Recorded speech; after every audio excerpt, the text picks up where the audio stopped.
Good evening, my name is J.D. CEO of WashingtonExec. Welcome to our Pinnacle Finalist Reception. This is our 4th annual awards event, which this is reception. The virtual event will be held on December 8th, 11:30. This year we're honoring and presenting a Lifetime Achievement Award to Bill Hoover, sitting over here. He'll be up in a few minutes. It's nice to have him, his wife, and family here. He'll be introduced by Peter Smith, the CEO of American Systems. Past recipients of this award, we honored Don Moran in 2018, Ann Altman in 2019, who's out here, and General Lester Lyles in 2020. Now it's my honor to introduce Peter Smith, the CEO of American Systems, who will say a few words and introduce our Lifetime Achievement honoree, Bill Hoover. All right. Thank you, J.D. It's a pleasure to be here. It is my honor to introduce Bill Hoover as he receives his Lifetime Achievement Award for a career well spent. We all know Bill as a great leader, as evidenced by the performance of the companies that he has led. We all know him as a tremendous advocate of the federal contracting industry, as evidenced by his work on so many trade organization boards. We also know him as someone who gives back to the community, as evidenced by his work with nonprofit organizations such as LLS and Northern Virginia Family Service. But I think his greatest legacy is his impact on people. Bill has a profound ability to inspire, motivate, and encourage people to do better and reach farther than they might think is possible. I'm going to tell you a little story of my own. Bill came to American Systems in 2005, and shortly after he got here, he and I had to take a road trip to New Jersey to meet a new customer and open a new office. I was relatively junior at the time, was a little anxious about spending several hours in the car alone with the new CEO. I knew the position, but I didn't know the person. Anyway, we got underway around 9 a.m. with expectations of getting there around noon for lunch. Well, as so often happens on the East Coast, our 3-hour drive turned into a 5-hour drive. I had grown more comfortable with Bill over the course of the 5 hours. We touched on many subjects: family, outside interests, travel, etc. By the time we had blown past noon, we needed to stop for gas. I mentioned to Bill that I ought to eat something, as I had a tendency to get cranky if I didn't.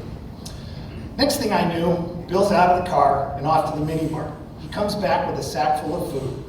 I think he had things like ho-hos, ring-dings, pretzels, crackers, and a couple of sodas. He opens the bag and looks at me and says, "You get first pick." And we both started laughing. I think I had the crackers and a Diet Coke. Anyway, I felt much better and off we went. The meetings went fine. We met the customer, spent some time with the new employees, and got back on the road. From that day forward, whenever I'm with Bill and a meeting runs long, he makes sure I get fed. I tell you this story because for me, Bill became real human real fast. He was always the CEO, but I was forever at ease in his presence, inspired to do my best, and motivated to get things done. The bottom line is, in addition to being a great leader, Bill's a great guy. Ladies and gentlemen, Bill Hoover. All right.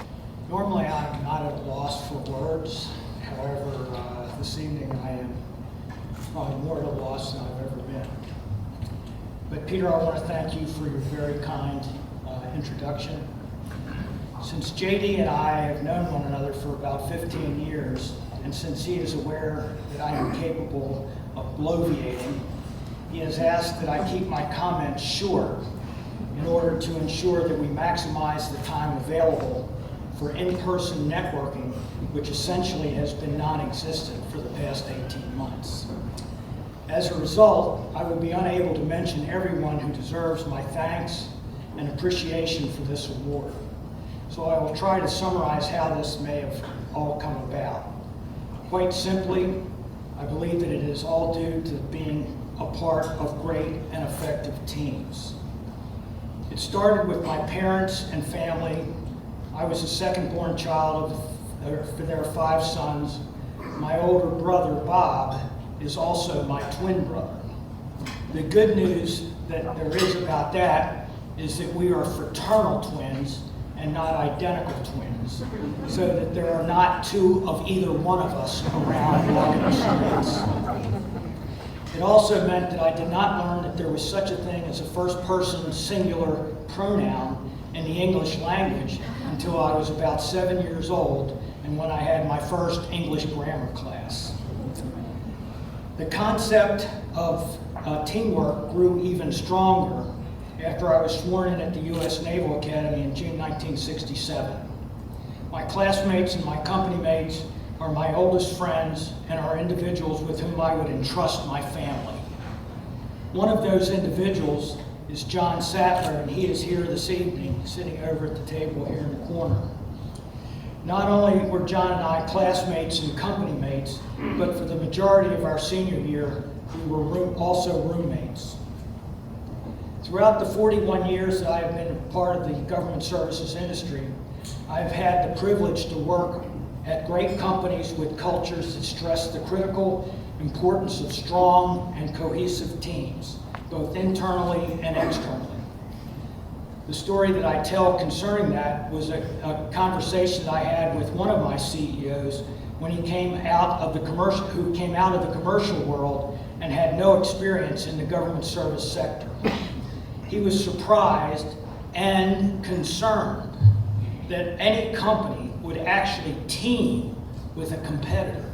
I explained to him that since our industry supported our country's national priorities, that we needed to ensure that we offered the best services and solutions possible, and that this entailed teaming and partnering with other companies within the industry in order to provide those best services and solutions. Interestingly, WashingtonExec is an organization that facilitates that, the industry's culture of teamwork, by providing opportunities for executives from across industry to get to know and trust their counterparts in others of their competitors. I will conclude by revisiting the importance of the family team. My wife Jane and I have been partners and teammates for over 47 years. We will celebrate our 48th anniversary in March. She is a lady of very strong will and independent character. Given my travel schedule over the years visiting employees and customers in places like Diego Garcia, Lebanon, South Korea, Japan, England, and Germany, as well as most of our 50 U.S. states, these were critical attributes that enabled me to focus on the professional teams to which I belonged. During our nearly 48 years of marriage, we have also been blessed with 5 children and 6 grandchildren. Our daughter Leslie, who is with us in spirit, our son Brian, who lives in Connecticut with his wife Megan and their daughter Jude. Brian was unable to be here this evening since he recently started a new role as professor at the University of New Hampshire and had a schedule conflict. Our daughter Pam, who is here this evening, since her husband Gavin is at their home in Reston tending to their 2 sons, Campbell and Lachlan. Our daughter Christine, who is also here this evening, since her husband Chris is at their home in Severn, tending their 2 daughters, Ellie and Annie, and their son Nolan, who will be 2 next week. And our son Mark, who is here this evening with his wife Stephanie. They also live in Reston. Since I've probably taken up more time than you had planned or had hoped, I will close by saying that I am overwhelmed by the honor which you will be given to me this evening. Thank you very much. On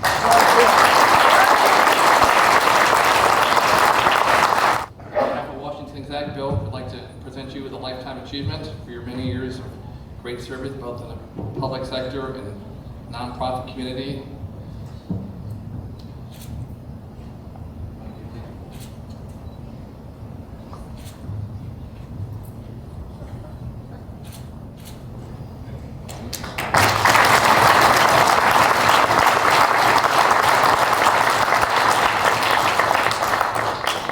Thanks, Peter, for a great introduction. Bill, thanks for everything you've done for everyone, including me. I told Bill that when I first met him back in March of 2006, I remember the day, that one meeting led to a kind of crazy journey, Bill, of doing this executive networking thing for the last 15 years, and it started with Bill Hoover.